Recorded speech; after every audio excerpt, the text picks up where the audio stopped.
क्या EPFO, APFC and EO examination की preparation books के थ्रू हो सकती है, सेल्फ स्टडी के थ्रू हो सकती है? अगर हाँ, तो मुझे किस कंपोनेंट की कौन सी बुक फॉलो करनी चाहिए, किस कंपोनेंट के लिए कौन सा रिसोर्स फॉलो करना चाहिए, और किस बुक में मुझे क्या क्या पढ़ना चाहिए? तो ये जानकारी बहुत सारे बच्चों को चाहिए जो कि अभी प्रिपरेशन स्टार्ट कर रहे हैं एपीएफसी या फिर ईओ एग्जामिनेशन की। तो इस वीडियो में मैं आप लोगों को complete book list and resources के बारे में बताने वाला हूं और आप लोगों को अच्छे से गाइड करने वाला हूं कि भाई इन बुक्स को आपको कैसे यूटिलाइज करना है। लेकिन आगे बढ़ने से पहले मैं आप लोगों से रिक्वेस्ट करूंगा कि अगर आप लोग इन एग्जाम्स की प्रिपरेशन कर रहे हैं तो हमारा चैनल सब्सक्राइब करना ना भूलें और साथ ही गाइड बुक डाउनलोड करना ना भूलें, जो मैं आपको बार बार कहता हूं। इसका लिंक वीडियो के डिस्क्रिप्शन में दिया गया है, क्योंकि यहां पर आपको वो सारी इंफॉर्मेशन जो कि आपको चाहिए एक अच्छी प्रिपरेशन के लिए, decoded syllabus, short PYQs, preparation strategy, वो मिल जाएगा। ठीक है, अब शुरुआत करते हैं complete book list and resources की for APFC and EO examination. देखिए, सबसे पहले मैं आप लोगों के साथ कुछ इंपॉर्टेंट पॉइंट शेयर करना चाहूंगा जो आपको अपने माइंड में बहुत क्लियर रखने हैं। यहां पर मैं आपको कंप्लीट बुक लिस्ट बताऊंगा for general studies component, for QRE, for special component. But जो बच्चे ऑलरेडी किसी एग्जाम की प्रिपरेशन कर रहे हैं, फॉर एग्जांपल आप में से कुछ बच्चे ऐसे होंगे जो कि बैंकिंग एग्जाम की ऑलरेडी प्रिपरेशन कर रहे होंगे, कुछ बच्चे एसएससी सीजीएल एग्जाम की प्रिपरेशन ऑलरेडी कर रहे होंगे, कुछ बच्चे जो है यूपीएससी एग्जाम की प्रिपरेशन ऑलरेडी कर रहे होंगे। तो यहां पर जो सोर्स आप क्यूआरई का, या यहां पर भी क्यूआरई का, या यहां पर जीएस प्लस क्यूआरई का जो सोर्स आप ऑलरेडी फॉलो कर रहे हैं, आप वही फॉलो करते रहिए, क्योंकि आपको डिफरेंट सोर्स के ऊपर अब एकदम नहीं जाना चाहिए। हम हमेशा ये कहते हैं कि भाई एक कंपोनेंट की एक ही बुक 10 बार पढ़िए, ना कि एक कंपोनेंट की 10 बुक पढ़िए। तो यहां पर आप लोगों को अपने एग्जिस्टिंग सोर्स को ही फॉलो करते रहना है, क्योंकि कहीं ना कहीं चीजों के बीच में ओवरलैपिंग है, सिलेबस के बीच में ओवरलैपिंग है, तो आपका एग्जिस्टिंग सोर्स यहां पर आपको जो है हेल्प कर देगा। हाँ, अगर आपको यही डाउट है कि सर मेरा एग्जिस्टिंग जो सोर्स है क्या वो इस एग्जाम की रिक्वायरमेंट को मीट करेगा, तो एक बार आप पीवाईक्यूज पक्का देख लीजिए, क्योंकि उनसे आपको आइडिया लग जाएगा कि भाई आपका जो एग्जिस्टिंग सोर्स है क्या वो इस एग्जाम की रिक्वायरमेंट मीट कर रहा है या नहीं कर रहा है। तो यहां पर पहला इंपॉर्टेंट पॉइंट मेरा ये है कि भाई अगर आप ऑलरेडी किसी एग्जाम की तैयारी कर रहे हैं और उसके लिए कुछ सोर्सेज या फिर कोर्सेज फॉलो कर रहे हैं, तो एक बार पीवाईक्यूज की मदद से वेरीफाई कर लीजिए कि आपका सोर्स गुड इनफ है। अगर वो गुड इनफ है तो आप उसी को फॉलो करते रहिए, आपको नई बुक्स या फिर नए रिसोर्सेज की तरफ इस टाइम पर शिफ्ट नहीं करना चाहिए। दोस्तों, एक और बात कि ये मैं आपको जो बुक्स बता रहा हूं ये बेस्ट नहीं है, they are one of the sources. ठीक है, क्योंकि बहुत सारी बुक्स है मार्केट में हर एक कंपोनेंट की। फॉर एग्जांपल अगर मैं मॉडर्न हिस्ट्री की बात करूं, you will find spectrum by Rajiv Ahir, you will also find India struggle for independence by Vipin Chandra, there is a book called Plassey to partition by Shekhar Bandyopadhyay, ऐसी पूनम मैम की भी एक बुक है। तो बहुत सारी बुक्स हैं, तो आपको कोई एक बुक फॉलो करनी पड़ेगी, क्योंकि हर एक बुक में लगभग 80% 90% कंटेंट सेम रहता है, तो आपको एक बुक पे ही रिलाई करना पड़ेगा। तो मैं आपको जो बुक्स बता रहा हूं they are the one of the sources, not the best sources. ऐसा सोर्स नहीं है कि भाई आपको सारे के सारे क्वेश्चन एग्जाम में वहीं से देखने को मिलेंगे। ऐसा कोई भी सोर्स यूपीएससी प्रिपरेशन में आपको देखने को नहीं मिलेगा जहां से आपको 100% कवरेज देखने को मिल जाए। ठीक है, तो यहां पर these books are good enough for the exam, आपके 80% 90% एग्जाम की रिक्वायरमेंट को मीट करेंगी और इनको पढ़ के ही आपको एग्जाम में जो है अच्छा रिजल्ट देखने को मिलेगा। एंड दोस्तों, एक और बात कि ये बुक्स आपको कंटेंट दे रही हैं और यूपीएससी एग्जाम की जो रिक्वायरमेंट है वो कंटेंट की एप्लीकेशन है। तो इन बुक्स को पढ़ने के बाद आपको अच्छी खासी प्रैक्टिस करनी पड़ेगी अपने आप को तराशने के लिए और खुद को एग्जाम रेडी करने के लिए। ये डिस्क्लेमर मैं इसलिए देता हूं क्योंकि बच्चों को ऐसा लगता है कि बुक्स पढ़ने से हमारा एग्जाम क्वालिफाई हो जाएगा। नहीं, बुक्स एक प्राइमरी फाउंडेशन क्रिएट करेंगी, उनके ऊपर आपको प्रैक्टिस से लेयरिंग करनी पड़ेगी, तब जाकर आपको सिलेक्शन दिखेगी। ठीक है, आगे बढ़ते हैं। अब दोस्तों, हम हर एक कंपोनेंट की हर बुक की बात करेंगे और मैं आपको बताऊंगा कि भाई इनमें क्या क्या पढ़ना है। देखिए, पहला कंपोनेंट है governance and constitution of India आपके सिलेबस में। तो ये बेसिकली इंडियन पॉलिटी है। तो इंडियन पॉलिटी की जो सबसे अच्छी ऑब्जेक्टिव पेपर के लिए बुक मानी जाती है वो है Indian polity by M Laxmikanth. तो इसलिए अच्छी बुक है कि भाई आपको एक ही जगह पे अच्छी लैंग्वेज में, सिंपल लैंग्वेज में, विदाउट एनी कम्प्लेक्स वर्डिंग सारा कंटेंट मिल जाता है। आपको कॉन्स्टिट्यूशन की बहुत अच्छी समरी यहां पर मिल जाती है और बहुत अच्छी बुक है। एग्जाम में लगभग 80% क्वेश्चन आप यहां से टारगेट भी कर पाएंगे। और दोस्तों, इस बुक में भी आप लोगों को बहुत सारे चैप्टर देखने को मिलेंगे, लगभग 77-80 के आसपास चैप्टर हैं। आपको सारे चैप्टर्स नहीं पढ़ने, आपको यहां पर जो है मैं बताता हूं कौन कौन से चैप्टर पक्का पढ़ने। आपको चैप्टर 1 से लेकर चैप्टर 9 तक तो पक्का पढ़ने, मतलब जो फंडामेंटल ड्यूटीज तक का चैप्टर है वो तो आपने पक्का पढ़ना है, इसमें कोई भी चैप्टर आपने छोड़ना नहीं है। फिर जो सेंटर स्टेट रिलेशन के चैप्टर हैं वो आपने सारे पढ़ने हैं। आपने जो यूनियन एग्जीक्यूटिव के चैप्टर हैं, president, prime minister, council of minister, vice president, advocate general, attorney general of India, वो सारे पढ़ने हैं आपने। आपने स्टेट एग्जीक्यूटिव सारे पढ़ने हैं। आपने supreme court, high court and subordinate court पढ़ना है इसमें। फिर आपने इंडियन पार्लियामेंट और स्टेट लेजिस्लेचर पढ़ना है। फिर आपने constitutional and non constitutional bodies पढ़ना है। पीआरआई, म्युनिसिपैलिटीज, इनफ है, आपने ये पोर्शन पक्का पढ़ना है। तो लगभग आपके जो पढ़ने वाले चैप्टर रहेंगे 77 में से वो अराउंड 55-60 के 55 के आसपास रहेंगे, 60 तो नहीं, इतने चैप्टर आपने पढ़ने इस पर्टिकुलर बुक से। दोस्तों, इन बुक्स का और भी अल्टरनेटिव है, जैसे सुभाष कश्यप सर की बुक आती है, डी डी बसु सर की बुक आती है, तो वो बुक्स आप अवॉइड कर सकते हैं। अगर आप ये बुक पढ़ रहे हैं, वो बुक्स भी अच्छी हैं लेकिन ये भी अच्छी है, तो एक बुक ही पढ़ पाएंगे हम इन 4 महीनों में, तो आप ये बुक फॉलो कर सकते हैं for Indian polity by M Laxmikanth. हाँ, अगर कोई बिल्कुल बिगनर है, उसको लगता है कि सर क्या मुझे एनसीईआरटी पढ़नी चाहिए, तो मैं कहूंगा कि भाई अगर आप 1 साल पहले तैयारी स्टार्ट कर रहे हो तो शायद मैं आपको एनसीईआरटी पढ़ने के लिए बोलता। अभी आपके पास टाइम नहीं है ज्यादा प्रिपरेशन का, तो इसलिए आपको Indian polity by M Laxmikanth directly पढ़नी चाहिए, आपको एनसीईआरटी इस टाइम पर अवॉइड करनी चाहिए। ठीक है, तो ये आपको मैंने इंडियन पॉलिटी के बारे में बता दिया है।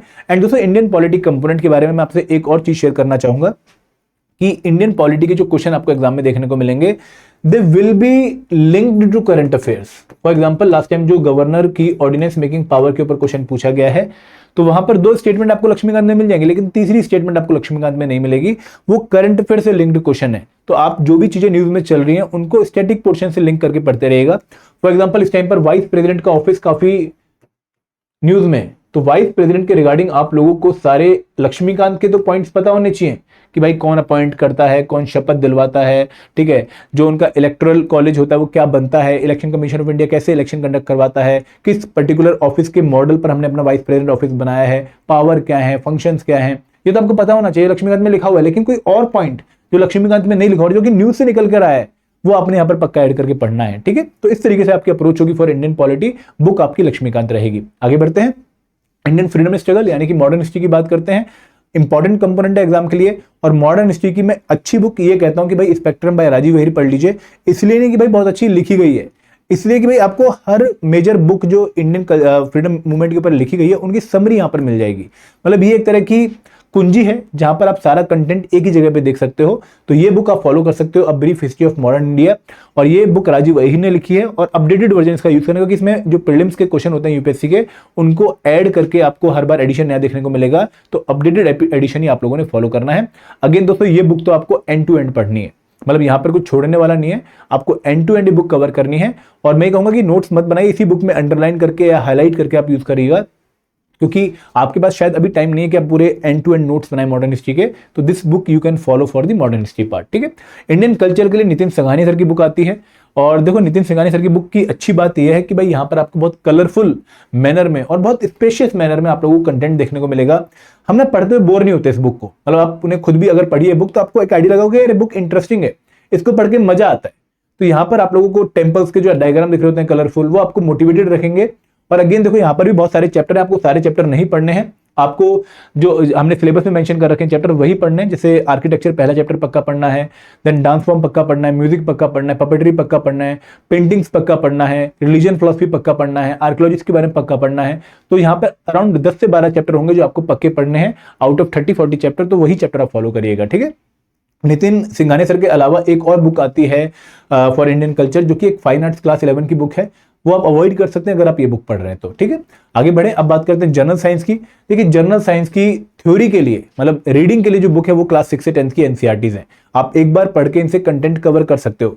बट दोस्तों इन बुक्स को पढ़ने के बाद मैं यही रिक्वेस्ट करूंगा कि एक बार आप ल्यूसेंट पब्लिकेशन की या अरेंज पब्लिकेशन की जो सीजीएल की बुक आती हैं उनके एमसीक्यूज जो है, प्रैक्टिस एमसीक्यूज, उनको पक्का सॉल्व करिए, क्योंकि यहाँ पे ना लिमिट नहीं है साइंस में कवर करने की।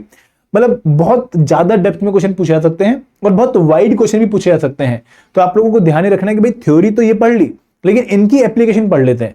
आपने जो है एसिडेंट बेसिस पढ़ा, तो अब उसमें कोई नया जो क्वेश्चन टाइप है जो आपको बुक में नहीं लिखा दिख रहा है, वो आपको एमसीक्यूज की मदद से कवर करने का मौका मिलेगा। तो यहाँ पर एमसीक्यूज को प्रैक्टिस करके भी आपने रिवर्स इंजीनियरिंग करके प्रिपेयर करना है, बट इनिशियली आपने 6 से 10 की एनसीईआरटीज पक्का फॉलो करनी है, और ये एनसीईआरटीज आप लोगों को फ्री मिल जाती हैं जब आप एनसीईआरटी की वेबसाइट पे आके पीडीएफ वाला वर्जन डाउनलोड करते हैं। ठीक है, आगे बढ़े, इंडियन इकोनॉमी की बात करें तो इंडियन इकोनॉमी एक ऐसा कंपोनेंट है जिसकी एज सच कोई डेफिनेट बुक नहीं है कि भाई ये बुक पढ़ लो, जैसे Indian polity by M Laxmikanth, आपकी इंडियन इकोनॉमी कवर हो जाएगी। यहाँ पर ऐसी कोई डेफिनेट बुक देखने को नहीं मिलती। रमेश सिंह जरूर है एक बुक इंडियन इकोनॉमी की, नितिन सिंघानिया जरूर एक बुक है इंडियन इकोनॉमी की, लेकिन वो बहुत ज्यादा कंटेंट कवर करते हैं जो कि एपीएससी एग्जाम के लिए या यू एग्जाम के लिए सही नहीं है। इवन वो यूपीएससी के लिए भी ज्यादा कंटेंट कवर करती हैं। तो यहाँ पर इंडियन इकोनॉमी के लिए बेस्ट क्या रहेगा कि एक तो क्लास 11th की एनसीईआरटी इंडियन इकोनॉमिक डेवलपमेंट से इंडिया की इकोनॉमिक सिचुएशन का एक ब्रॉड आइडिया लगा लीजिए। फिर इंट्रोडक्टरी मैक्रो इकोनॉमिक्स की बुक से जो हमारी फिस्कल पॉलिसी है, मॉनेटरी पॉलिसी है, इन्फ्लेशन टारगेटिंग है, मेजरमेंट ऑफ ग्रोथ है, बैलेंस ऑफ पेमेंट है, वो वाले टॉपिक्स कवर कर लीजिए। और कोई भी एक यूट्यूब सीरीज, जैसे मुन्ना सर की एक बहुत अच्छी यूट्यूब सीरीज है, आप उसको फॉलो कर सकते हैं। और दोस्तों ये बुक्स आप लोगों को काफी अच्छी हेल्प करेंगी प्रिपरेशन करने में, बेसिक बनाने में। बट अगेन देखो, इकोनॉमी जस्ट लाइक पॉलिटिक ऐसा कंपोनेंट है जहां पर आपको करंट अफेयर से काफी लिंक देखने को मिलेगा। तो जो भी चीजें न्यूज में चल रही है, फॉर एग्जांपल आरबीआई ने कल कोई मॉनेटरी पॉलिसी का नया क्वालिटेटिव इंस्ट्रूमेंट रिलीज कर दिया, तो उसके बारे में आपको पक्का पता होना चाहिए, क्वेश्चन पूछा जा सकता है। सिमिलरली आरबीआई ने रेपो रेट में कुछ चेंज किया, तो रेपो रेट से लिंक आपसे स्टैटिक क्वेश्चन पूछा जा सकता है। तो यहां पर आप लोगों को डायनेमिक पोर्शन को इंटीग्रेट करके स्टैटिक पोर्शन से ही अपनी प्रिपरेशन करनी है। ठीक है, आगे बढ़े। अब बात करते हैं population development and globalization component की। इंपॉर्टेंट ज्यादा नहीं है एग्जाम के लिए, बट फिर भी बच्चे प्रिपेयर करेंगे, तो इसके लिए आप क्लास 11th की NCERT Indian physical environment, class 12th की जो है नहीं 11th वाली वर्ल्ड की नहीं पढ़नी है, जो फिजिकल ज्योग्राफी की बुक है वर्ल्ड लेवल पे, जैसे प्लेट टेक्टोनिक्स वगैरह यहाँ पर कंसेप्ट आ रहे हैं, वो आपने नहीं पढ़नी है। आपने सिर्फ फिजिकल एनवायरनमेंट में भी जो चैप्टर 2 है, जो हमारी फिजियोग्राफी वाला, और ड्रेनेज सिस्टम जो चैप्टर 3 है, वो आपने कवर करना है। आपने यहाँ से क्लाइमेट, वेजिटेशन, वो सॉइल वगैरह वाले चैप्टर कवर नहीं करने हैं। देन दोस्तों ये भी आपने नहीं करना है, आपने इंडियन पीपल एंड इकोनॉमी पक्का पढ़ना है। सॉरी, ह्यूमन ज्योग्राफी में आपका जो एक थर्ड चैप्टर है शायद डेवलपमेंट का, वो आपने फॉलो करना है, और आपने इंडियन पीपल एंड इकोनॉमी यहाँ से पढ़ना है। डेवलपमेंट वाले चैप्टर में आपको डेवलपमेंट्स की डेफिनेशन पता होनी चाहिए, ह्यूमन डेवलपमेंट क्या होती है, महबूब हक ने क्या डेफिनेशन दी है, अमर्त्य सेन ने क्या डेफिनेशन दी है, वो क्लैरिटी आपको इस बुक में मिलेगी। इस वाली बुक में थर्ड चैप्टर में, थर्ड या फोर्थ चैप्टर है, और ये बुक्स पढ़ के प्लस करंट अफेयर पढ़ के आप इस कंपोनेंट को प्रिपेयर कर सकते हैं। आगे बढ़े। अब बात करते हैं industrial relation and labour law की। इंपॉर्टेंट कंपोनेंट, एग्जाम में 15 क्वेश्चन आएंगे। एंड दोस्तों आईआर की जो बात करूं अगर बुक की, मैं पहले लेबर लॉ की बात नहीं कर रहा, आईआर की अगर बात करूं बुक की, तो प्याली घोष एंड शिफाली नंदन की बुक है। हमने भी इसी बुक को फॉलो करके कंटेंट बनाया है अपने कोर्स में। इवन बाकी बुक्स भी हमने फॉलो करी अपने कोर्स में कंटेंट बनाने के लिए। तो यहाँ पर ये बुक आप भी फॉलो कर सकते हैं आईआर वाले पोर्शन की, और ये बुक काफी अच्छी है, मतलब सिंपल लैंग्वेज में लिखी हुई है और आईआर को बहुत अच्छे से एक्सप्लेन करती है। बट अगेन बहुत सारे चैप्टर हैं, आपने वही चैप्टर प्रिपेयर करने हैं जो कि हमने अपने डिकोडेड सिलेबस वाली लिस्ट में आपको दे रखे हैं। ठीक है, अब लेबर लॉ के लिए आपको ministry of labour and employment की वेबसाइट पे जाना है। तो यहाँ पर आप लोगों को सोशल सिक्योरिटी के एक्ट और मिनिस्ट्री ऑफ आईआर के लेबर लॉ के एक्ट मिल जाएंगे। Ministry of labour and employment में एक्ट एंड रूल वाला सेक्शन है, जब आप इस पे क्लिक करेंगे तो आपको सारे एक्ट यहाँ पर देखने को मिलेंगे। सिमिलरली जब आप सोशल सिक्योरिटी वाला एक्ट एंड रूल में जो है टैब चेक क्लिक करेंगे तो आपको payment of gratuity, maternity benefit act, employ state insurance act, employ compensation act और ईपीएफ एक्ट, वो आपको सारे यहाँ पर मिल जाएंगे जिनको आप डाउनलोड कर सकते हैं। ठीक है, तो ये आपके सोर्स रहेंगे for labour laws and acts. Act की ऐसे बुक नहीं है, ठीक है, आप बेयर एक्ट पढ़ सकते हैं, पीएम बख्शी का अगर लीगल लॉ का एक्ट आता है वो देख सकते हैं। बट अगेन अगर आप डायरेक्ट डाउनलोड करके यहाँ से पढ़ेंगे तो बेटर रहेगा। ठीक है, आगे बढ़े। अकाउंटेंसी की बात करते हैं तो दोस्तों काफी बच्चे अकाउंटेंसी में नॉन कॉमर्स बैकग्राउंड वाले हैं और अब प्रिपेयर करना शुरू करेंगे, और ये कंपोनेंट प्रिपेयर करना जरूरी है, मतलब आप सबको पता है। तो यहाँ पर बेस्ट सोर्स तो रहता है कि भाई क्लास 11th और क्लास 12th की एनसीईआरटी डायरेक्टली पढ़ लो। बट बच्चों को दिक्कत आती है कि सर एनसीईआरटी काफी कॉम्प्लेक्स है, कैसे प्रिपेयर करें, समझ ही नहीं आता कि भाई कैसे ज्ञान निकालें उनसे।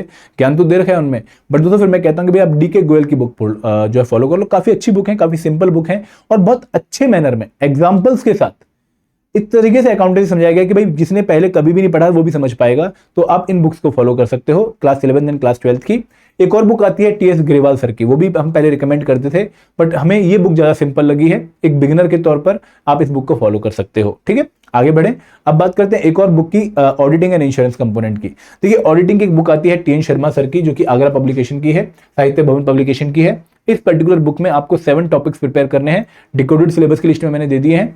अगेन बहुत सारे चैप्टर हैं यहाँ पर, ऑडिटिंग बहुत बड़ा कंपोनेंट है अपने आप में, लेकिन एग्जाम में क्योंकि 2 ही क्वेश्चन आने हैं तो हम इंपॉर्टेंट टॉपिक्स ही प्रिपेयर करके जाएंगे। ठीक है, अगर मैं इंश्योरेंस की बात करूं तो इंश्योरेंस की आपको बहुत सारी गाइड बुक्स मिल जाएंगी, बट बेस्ट क्या रहेगा कि आप ईडीआई की वेबसाइट पे जाके जो इनकी ई बुक है इंश्योरेंस की, आप उसी को फॉलो करो। It will be a good solution for all of you कि भाई आप डायरेक्टली वही जो है सोर्स फॉलो करें जो कि गवर्नमेंट ने ही दे रखा है आप लोगों को, और एग्जाम में भी यहाँ से क्वेश्चंस क्लिक करते हैं। ठीक है, तो ये आपका ऑडिटिंग एंड इंश्योरेंस वाला पार्ट हो गया। क्वांट की बात करें, देखो क्वांट अगेन आप सब जानते हैं कि भाई एग्जाम में एक बहुत स्पेशल रोल प्ले करता है, 15 के आसपास क्वेश्चन आते हैं, और क्वांट के लिए देखो कोई बेस्ट बुक एक नहीं है। आप अगर कहीं से ऑलरेडी प्रिपेयर कर रहे हैं आप उसको फॉलो कर सकते हैं, जैसे राकेश यादव सर का कोर्स काफी बच्चे फॉलो कर रहे थे, गगन प्रताप सर हैं, अभिमन्यु सर हैं, बहुत सारे टीचर हैं, क्योंकि क्वांट एक ऐसा कंपोनेंट है जो कि लगभग हर एग्जाम में फैला हुआ है, तो आपको हर जगह इसका मटेरियल देखने को मिलेगा, हर बहुत सारी बुक्स आपको देखने को मिलेंगी। बट जो बुक हमने फॉलो करी है या पास में टॉपर्स ने फॉलो करी है वो थी RS अग्रवाल सर की बुक। अच्छी बुक है, हर तरह का एग्जाम, हर तरह की रिक्वायरमेंट, हर टॉपिक पे रिक्वायरमेंट आप लोगों की फुलफिल यहाँ पर हो रही होती है। तो जो भी हमारे सिलेबस के टॉपिक्स हमने आपको दे रखे हैं उन टॉपिक्स को आप इस बुक से पक्का प्रैक्टिस करिएगा। और अगर देखो क्वांट की अगर हम बात करें तो यहाँ पर ना थ्योरी ज्यादा मैटर नहीं करती है, फॉर्मूलाज एक बार पढ़ लिए बस काम आते हैं, बट प्रैक्टिस मैटर करती है। तो वो बुक फॉलो करिए जहां पर आपको बहुत सारे क्वेश्चंस मिल जाए प्रैक्टिस के लिए, अथाह क्वेश्चन मिल जाए प्रैक्टिस के लिए, क्योंकि प्रैक्टिस में अगर कमी रहेगी ना तो एग्जाम में स्पीड मेंटेन नहीं होगी। तो ये बुक वो प्रैक्टिस वाला काम भी आपका फुलफिल करती है। सेम बुक आपकी लॉजिकल रीजनिंग की आती है राइटर की, RS अग्रवाल सर की, उनकी बुक आप लॉजिकल रीजनिंग के लिए भी फॉलो कर सकते हो। बट रीजनिंग उतना इंपॉर्टेंट नहीं है एग्जाम के लिए जितना कि क्वांट इंपॉर्टेंट है, तो आप ये वाला पोर्शन RS अग्रवाल से कवर कर सकते हो। अब बात करते हैं एक और इंपॉर्टेंट कंपोनेंट की, जनरल इंग्लिश। बहुत इंपॉर्टेंट है, 20 क्वेश्चन वेटेज है एग्जाम में और हमें जनरली वोकेबलरी बेस्ड क्वेश्चन देखने को मिल रहे हैं। तो यहाँ पर एक अच्छी बुक जो मुझे लगती है वो है SP बख्शी सर की बुक।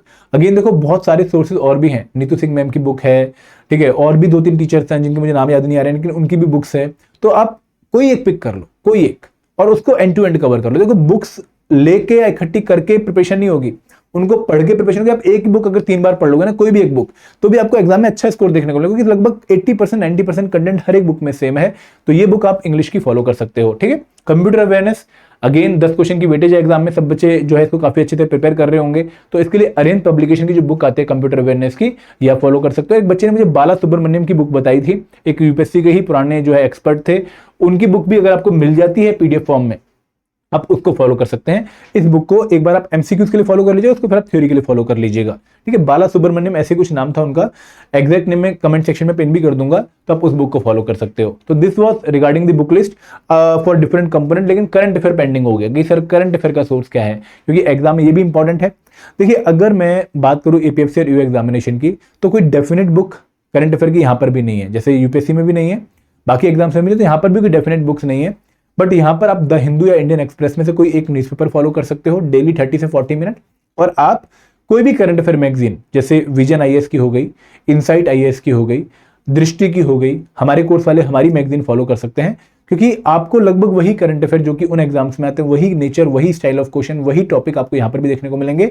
हाँ, यहाँ पर कुछ ऐसे बेसिक क्वेश्चन जो कि वहां पर हमें कम देखने को मिलते हैं, जैसे अवार्ड्स वाला एक सेक्शन, अवार्ड्स जैसे Nobel prize, Bharat Ratna, Raman Magsaysay award, वो आपको अलग से प्रिपेयर कर लेना चाहिए किसी भी बैंकिंग की जो है न्यूज़ से या फिर न्यूज़पेपर से, क्योंकि वो डायमेंशन आपको बाकी एग्जाम्स में देखने को नहीं मिलती है जो मेजर एग्जाम्स आप प्रिपेयर करते हो, ठीक है। बाकी करंट अफेयर आपके जो एग्जाम के लिए प्रिपेयर कर रहे हो अभी, वही करंट अफेयर आपके यहाँ पर भी काम आ जाएंगे, ठीक है।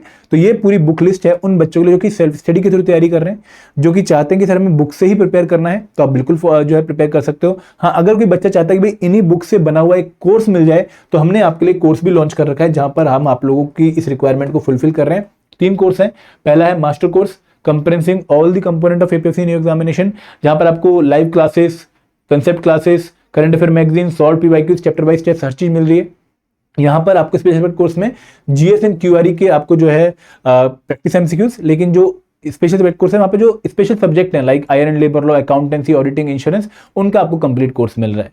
एंड टेस्ट सीरीज उन बच्चों के लिए जो कि एक बार पूरी प्रैक्टिस कर चुके हैं, आप सिर्फ रिवीजन और पूरी कोर्स कंप्लीट कर चुके हैं, सिर्फ रिवीजन और प्रैक्टिस करना चाहते हैं, वो इस कोर्स में आ सकते हैं। कोर्स का लिंक इस वीडियो के डिस्क्रिप्शन में दिया गया है, हमारा edutap.in वाला पेज है, वहां पर जाकर इसको चेक कर सकते हैं। Thank you very much. जय हिंद, जय भारत।